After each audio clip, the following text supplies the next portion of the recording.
Shalom, salam sejahtera dalam kasih Tuhan Yesus Kristus. Hari ini kembali kita menikmati firman Tuhan melalui KPA Online. Mari kita berdoa.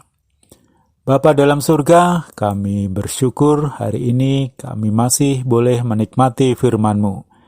Ini semua karena kasih-Mu yang selalu berlaku bagi kehidupan kami. Mari Tuhan, tolong pimpin kami dari awal hingga pada akhirnya. Tuhan mengurapi kami semua. Dan biarlah firman-Mu hari ini bukan sekedar memberikan pengertian, tapi juga menguatkan iman kami dalam kami mengiring Engkau. Terima kasih Tuhan. Kami sambut berkat firman-Mu dengan penuh ucapan syukur di dalam nama Tuhan Yesus Kristus, Juru Selamat kami. Haleluya. Amin. Tema hari ini tentang nasihat Rasul Paulus. Kita akan baca dalam 1 Korintus 15 ayat 58. 1 Korintus 15 ayat 58, demikian firman Tuhan. Karena itu, saudara-saudaraku yang kekasih, berdirilah teguh, jangan goyah, dan giatlah selalu dalam pekerjaan Tuhan. Sebab kamu tahu bahwa dalam persekutuan dengan Tuhan, jerih payahmu tidak sia-sia. Haleluya. Dalam ayat ini ada 3 nasihat yang diberikan Rasul Paulus kepada jemaat di Korintus, yaitu berdiri teguh, jangan goyah, dan giat selalu dalam pelayanan. Tentu ada sebabnya mengapa Paulus menasihatkan ketiga hal ini. Tantangan yang dihadapi oleh jemaat di Korintus adalah pertikaian. Jemaat mengelompokkan diri menurut pemimpin mereka masing-masing. Mereka sama-sama merasa lebih baik dari yang lain. Kesombongan mulai muncul dalam kehidupan mereka, sehingga tidak jarang terjadi pertikaian. Mereka lebih mengutamakan duniawi, mengutamakan hal-hal yang disenangi saja, baik disenangi oleh mereka maupun yang disenangi saja oleh orang lain. Kalau kita baca secara keseluruhan di pasal 15, Paulus berbicara mengenai kebangkitan, baik kebangkitan Tuhan Yesus maupun kebangkitan manusia. Bahwa orang-orang yang percaya kepada Yesus atau para pengikut Yesus juga akan mengalami kebangkitan. Maka yang harus diutamakan dalam kehidupan mereka adalah mengerjakan hal-hal yang kudus yang dikehendaki oleh Tuhan. Tidak lagi terikat oleh hal-hal duniawi, yaitu kesombongan, keangkuhan, pembenaran diri sendiri, dan lain sebagainya. Karena itu semua hanya akan menjadikan pertikaian, terjadi pertengkaran di antara mereka. Kita yang juga adalah para pengikut Yesus, hendaklah kita juga mempertahankan kelakuan kita yang baik. Tidak terpengaruh, apalagi terikat dengan duniawi. Dan tentunya tantangannya sangat berat, karena pengaruh dunia ini sangat kuat. Tidak sedikit anak-anak Tuhan yang akhirnya undur dari Tuhan, karena tidak kuat menghadapi tantangan itu. Itulah kenapa Paulus menasehati jemaat di Korintus. Dan tentunya juga untuk kita semua, berdirilah teguh, jangan goyah, dan giatlah selalu dalam pelayanan. Berdiri teguh artinya posisi kita harus tetap dalam posisi yang kuat, yang teguh. Bagaimana supaya kita tetap kuat berdiri teguh? Efesus 6 ayat 10, hendaklah kamu kuat di dalam Tuhan, di dalam kekuatan kuasa-Nya. Faktor inilah yang membuat kita kuat berdiri teguh, yaitu kekuatan dari Tuhan. Kekuatan kuasa-Nya memampukan kita melawan tipu muslihat dunia ini. Hanya dengan kekuatan yang dari Tuhan, kita dapat berdiri teguh. Kalau kita mengandalkan kekuatan kita sendiri, yaitu kekuatan manusia, maka kita pasti tidak akan dapat berdiri teguh. Kalaupun bisa bertahan, itu tidak akan lama. Suatu saat nanti kita akan jatuh. Yeremia 17 ayat 5, Beginilah firman Tuhan, terkutuklah orang yang mengandalkan manusia, yang mengandalkan kekuatannya sendiri, dan yang hatinya menjauh daripada Tuhan. Jadi saudaraku, janganlah kita mengandalkan kekuatan manusia. Jangan goyah. Iman yang goyah berarti kepercayaannya kepada Tuhan sudah mulai berkurang. Pengharapannya sudah mulai menipis. Dan ini jika dibiarkan berlarut-larut, maka imannya akan benar-benar runtuh.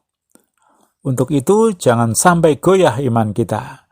Jangan sampai harapan kita menipis. Saudaraku yang terkasih, percayalah, Tuhanlah yang akan memberi kemenangan kepada kita.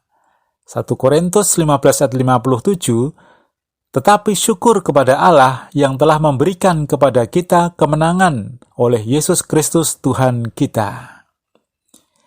Jadi tidak ada yang perlu diragukan lagi.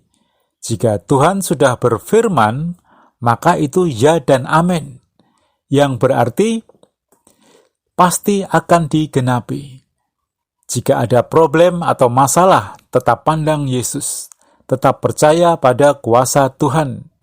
Ibrani 15 ayat 5b, karena Allah telah berfirman, aku sekali-kali tidak akan membiarkan engkau, dan aku sekali-kali tidak akan meninggalkan engkau. Tuhan selalu menjaga dan melindungi kita semua, maka tidak akan goyah. Kemudian, giatlah selalu dalam pelayanan. Melayani Tuhan adalah sebuah anugerah yang Tuhan berikan kepada kita. Dan biarlah itu menjadi tujuan kehidupan selama kita hidup dalam dunia ini. Tujuan kehidupan yang Tuhan ingin laksanakan selama kita hidup dalam dunia ini adalah kita hidup dalam penyembahan, persekutuan, permuritan, pelayanan, dan penginjilan. Sayang sekali jika Tuhan sudah memberikan kita anugerah tetapi tidak kita kerjakan. Ada banyak kesempatan kita untuk bisa melayani. Melayani bukan berarti harus menjadi seorang pemimpin pujian, menjadi seorang pemain musik atau pengkhotbah. Melayani Tuhan itu artinya melakukan sesuatu untuk Tuhan. Dalam Matius 25 ayat 40, aku berkata kepadamu, sesungguhnya segala sesuatu yang kamu lakukan untuk salah seorang saudaraku yang paling hina ini, kamu telah melakukannya untuk aku. Jadi, apapun yang kita lakukan untuk orang lain, misalnya menolong, memberi sesuatu yang dibutuhkan, besuk, mendoakan, memberi penghiburan, dan masih banyak lagi. Itu semua adalah pelayanan. Dan Tuhan melalui Paulus menghendaki kita semua giat selalu dalam pelayanan. Jadi, saudara-saudaraku yang terkasih, mari kita ikuti nasihat ini, yaitu tetap berdiri teguh, jangan goyah, dan giat selalu dalam pelayanan. Dan di bagian akhir dari 1 Korintus 15 ayat 58 ini adalah, sebab kamu tahu bahwa dalam persekutuan dengan Tuhan, jerih payahmu tidak sia-sia. Tuhan tahu seberapa jerih payah kita dalam persekutuan kita dengan Tuhan. Tuhan tidak akan menutup mata.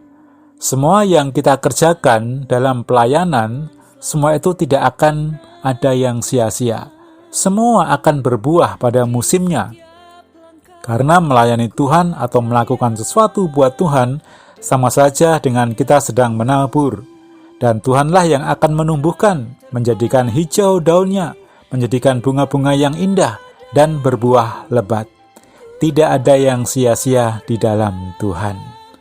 Nah, saudaraku yang terkasih, inilah firman Tuhan yang bisa saya bagikan, biarlah menjadi berkat bagi kita semua. Haleluya, amin. Mari kita berdoa. Bapa dalam surga, kami mengucap syukur atas kasih-Mu yang tidak pernah berhenti bagi kami. Engkau setia mengasihi kami, janji-Mu selalu Engkau genapi dalam hidup kami. Terima kasih Tuhan. Kami bersyukur karena Engkau selalu memberikan kekuatan kepada kami, sehingga kami sanggup menghadapi kondisi dunia saat ini. Kami percaya jerih payah kami dalam persekutuan kami dengan Engkau tidak sia-sia. Terima kasih Tuhan atas firman-Mu. Bapa dalam surga, saat ini kami berdoa untuk Ibu Gembala kami, beserta seluruh anggota keluarga besarnya, juga untuk seluruh sidang jemaat-Mu di Pelita Kasih dimanapun mereka berada. Kiranya Tuhan menjaga, melindungi, dan memberkati mereka semua. Berkati usaha pekerjaan dan mata pencaharian mereka. Studi anak-anak mereka kiranya Tuhan berkati. Cukupkan segala kebutuhan mereka. Jauhkan mereka semua dari sakit penyakit dan mara bahaya. Biarlah mereka tetap tinggal dalam kasih dan perlindungan-Mu. Untuk umat-Mu yang sakit, Tuhan tolong sembuhkan mereka. Yang susah, tolong hiburkan. Yang kekurangan, tolong Tuhan cukupkan. Yang sedang dalam pergumulan, kiranya Tuhan turut campur tangan beserta dalam kehidupan mereka. Terima kasih Tuhan atas kasih-Mu bagi kami. Kami bersyukur atas hari ini yang telah Engkau berikan kepada kami. Dan kami akhiri KPA hari ini dengan penuh ucapan syukur di dalam nama Tuhan Yesus Kristus, Juru Selamat kami. Haleluya. Amin. Tuhan memberkati.